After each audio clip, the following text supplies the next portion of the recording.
নমস্কাৰ, এই মুহূৰ্তত দিব বিচাৰিছোঁ এটা ব্ৰেকিং নিউজ। অসমীয়াৰ সংজ্ঞা কি, অসমীয়া কোন, এই সন্দৰ্ভত এতিয়া আমিনুল ইছলামে মন্তব্য প্ৰকাশ কৰা দেখিবলৈ পোৱা গৈছে। ৰাজ্যৰ মুখ্যমন্ত্ৰী ডক্টৰ হিমন্ত বিশ্ব শৰ্মাই অসমীয়াৰ সংজ্ঞা ৪-৫টা দাঙি ধৰিছে বুলি মন্তব্য আৰু সমান্তৰালভাৱে অসমীয়াৰ সংজ্ঞা দিবলৈ গৈ মুখ্যমন্ত্ৰীগৰাকীয়ে বেবেৰীবাং মন্তব্য আগবঢ়োৱাৰো অভিযোগ উত্থাপন কৰিছে AIDF বিধায়ক আমিনুল ইছলামে। লগতে কৈছে অসমীয়া জাতিক থানবান যাতে বিজেপি চৰকাৰে নকৰে আৰু তাৰ বাবে আহ্বান জনাইছে বিজেপি চৰকাৰ বা মুখ্যমন্ত্ৰী ডক্টৰ হিমন্ত বিশ্ব শৰ্মাক অনুৰোধ জনালে বিধায়ক আমিনুল ইছলামে।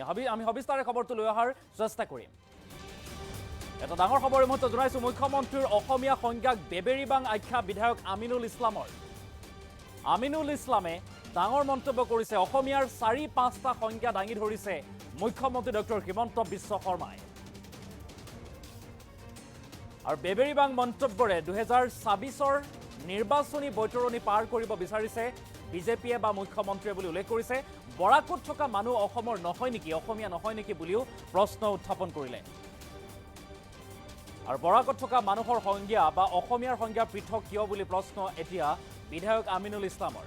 আমিনুল ইছলাম সৰব হোৱা দেখিবলৈ পোৱা গৈছে। অসমত এতিয়া গাঁৱৰ অসমীয়া, চহৰৰ অসমীয়া চলিছে বুলিও ঢিঙৰ বিধায়ক আমিনুল ইছলামে ডাঙৰ মন্তব্য কৰিছে। অসম চুক্তি অনুসৰি নাগৰিকত্ব পোৱা সকলোৱে অসমৰ অসমীয়া আৰু অসমীয়া জাতিক থানবান নকৰিবলৈ আহ্বান বিধায়ক আমিনুল ইছলামৰ। ঢিঙৰ বিধায়ক আমিনুল ইছলামে ডাঙৰ মন্তব্য কৰিছে। বিজেপি চৰকাৰক আহ্বান জনাইছে অসমীয়া জাতিক থানবান নকৰিব। অসম চুক্তিৰ ৬ নং দফাক লৈ মুখ্যমন্ত্ৰীৰ যি মন্তব্য আছিল আৰু সেই মন্তব্যৰ প্ৰতিক্ৰিয়া আমিনুল ইছলামৰ। মুখ্যমন্ত্ৰীৰ অসমীয়াৰ সংজ্ঞাক বেবেৰীবাং আখ্যা দিলে বিধায়ক আমিনুল ইছলামে। আৰু অসমীয়াৰ ৪-৫টা সংজ্ঞা দাঙি ধৰিছে মুখ্যমন্ত্ৰীগৰাকীয়ে বুলি উল্লেখ কৰিছে এতিয়া আমিনুল ইছলামে। এটা ডাঙৰ খবৰ এই মুহূৰ্তত জনাইছোঁ।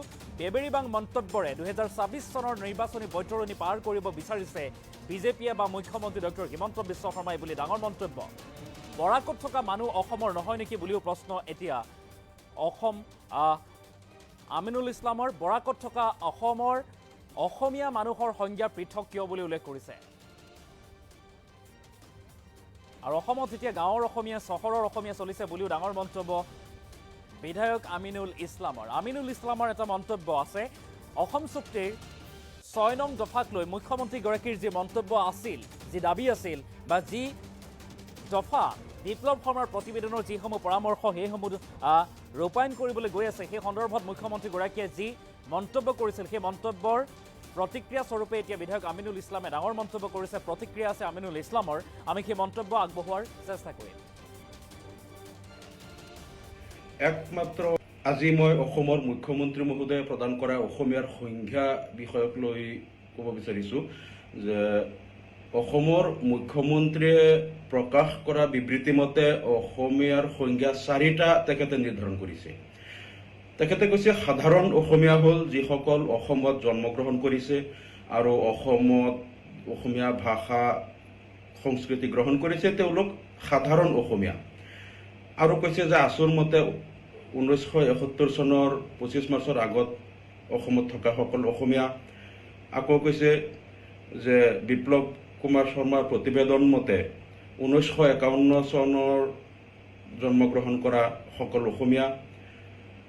আকৌ কৈছে যে তেওঁলোক গাঁৱৰ অসমীয়া। গাঁৱত যদি যিসকল 1951 চনৰ পৰা গাঁও অঞ্চলত আছে তেওঁলোক গাঁও অঞ্চলৰ অসমীয়া, কিন্তু পৌৰসভাত থাকিলে 1951 চনৰ জন্মগ্ৰহণ কৰা লোকো অসমীয়া নহয়। আৰু কৈছে বৰাক উপত্যকাৰ কাৰণে 1951 চনৰ কথাটো নাই, সেইটো এই সংজ্ঞাৰ বাহিৰত। এনেকৈ চাব গ'লে অসমৰ মুখ্যমন্ত্ৰীয়ে অসমীয়াৰ সংজ্ঞা ৪টা নিৰ্ধাৰণ কৰিছে। হয়তো পৃথিৱীৰ কোনো দেশত কোনো জাতিৰ এনেধৰণৰ উদ্ভট সংজ্ঞা নাই যে এটা জাতি নিৰ্ধাৰণ কৰাৰ কাৰণে ৪টা সংজ্ঞা। একমাত্ৰ ভাৰতৰ অসম ৰাজ্য এনেকুৱা এখন ৰাজ্য য'ৰ মুখ্যমন্ত্ৰীয়ে এটা জাতিক ডিফাইন কৰিবলৈ ৪টা সংজ্ঞা নিৰ্ধাৰণ কৰিছে।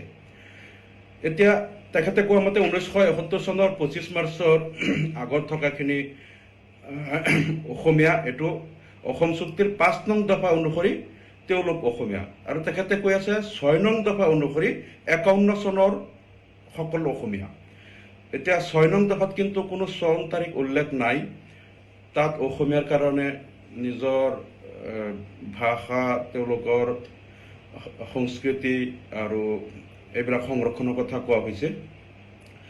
আচ্ছা, ঠিক আছে। এতিয়া মুখ্যমন্ত্ৰীয়ে কোৱা মতে ধৰি লওঁ যে অসম চুক্তিৰ 5 নং দফা অনুসৰি 71 চনৰ আগত থকা সকলো অসমীয়া, 6 নং দফা অনুসৰি 51ৰ আগত থকা সকলো অসমীয়া। আকৌ কৈ আছে গাঁৱৰ কাৰণে মাত্ৰ 51ৰ লোকসকল অসমীয়া, চহৰৰ কাৰণে নহয়। চহৰৰ কাৰণে কিমান চনৰ অসমীয়া সেইটো তেখেতে উল্লেখ নকৰিলে। আকৌ বৰাক উপত্যকা ইয়াৰ কাৰণে প্ৰযোজ্য নহয়। বৰাক উপত্যকাৰ কাৰণে কোন চনৰ অসমীয়া, নে বৰাক উপত্যকাৰ লোকসকল অসমীয়া নহয়, তেওঁলোকক অসমীয়া বুলিবই নোৱাৰি, অসমীয়াৰ সংজ্ঞাৰ পৰা আঁতৰত ৰাখিব লাগে নেকি? যদি বৰাক উপত্যকা অসমত হয়, অসমৰ অংগ যদি হয় আৰু বৰাক উপত্যকাৰ লোকসকল তেনেহ'লে অসমীয়া কিয় নহ'ব? আৰু তেওঁলোক কোন সংজ্ঞা অনুসৰি অসমীয়া হ'ব? এই নাভূত নাশ্ৰুত কথাবিলাক অসমৰ মুখ্যমন্ত্ৰীয়ে কৈ পেলাই নিজকে হাঁহিয়াতৰ পাত্ৰ কৰিছে। এতিয়া যদি অসমৰ কোনো লোকে ভাৰতৰ অন্য ৰাজ্যত যায় বা দিল্লীত যোৱাৰ পিছত যদি কয় আপুনি কোন বা আপুনি ক'ৰ পৰা আহিছে, তেওঁ তেতিয়া ক'ব লাগিব মই অসমৰ চহৰ অঞ্চলৰ অসমীয়া, নহ'লে মই অসমৰ গাঁও অঞ্চলৰ অসমীয়া। গাঁৱৰ অসমীয়া, চহৰৰ অসমীয়া নহয়। তাৰমানে গাঁৱত তেওঁ বা তেওঁৰ পূৰ্বপুৰুষ 51ৰ আগৰ পৰা আছে, গতিকে তেওঁ গাঁৱৰ অসমীয়া। চহৰত তেওঁ যদিও 51ৰ আগত তেওঁলোকৰ পৰিয়াল ধৰি লওক চহৰত আহি গ'ল, চহৰত আছে, কিন্তু তেওঁলোক অসমীয়া নহয়। গতিকে সেই একেটা পৰিয়াল যিসকল 51ৰ আগত গাঁৱত আছে তেওঁলোক গাঁৱৰ অসমীয়া, কিন্তু চহৰত আহি গ'ল, চহৰত অহাৰ কাৰণে 51ৰ আগত থাকিলেও তেওঁলোক অসমীয়া নহয়। গতিকে সেই লোকসকলে ভাৰতৰ অন্যান্য ৰাজ্যত গ'লে ক'ব লাগিব আমি অসমৰ গাঁৱৰ অসমীয়া, কিন্তু অসমৰ চহৰৰ অসমীয়া নহয়। মানে এনেধৰণৰ সংজ্ঞাবিলাক দি পেলাই মুখ্যমন্ত্ৰীয়ে কি এটা বেবেৰিবাং মানে এটা সূত্ৰ দাঙি ধৰিলে আৰু নিজকে হাঁহিয়াতৰ পাত্ৰ কৰিলে আমি বুজি নাপাওঁ তেওঁলোকে কি কৰিব বিচাৰিছে, অসমখনক ক'লৈ লৈ যাব বিচাৰিছে। এই কথাবিলাক অলপ স্পষ্ট কৰি দিলে ভাল হয়।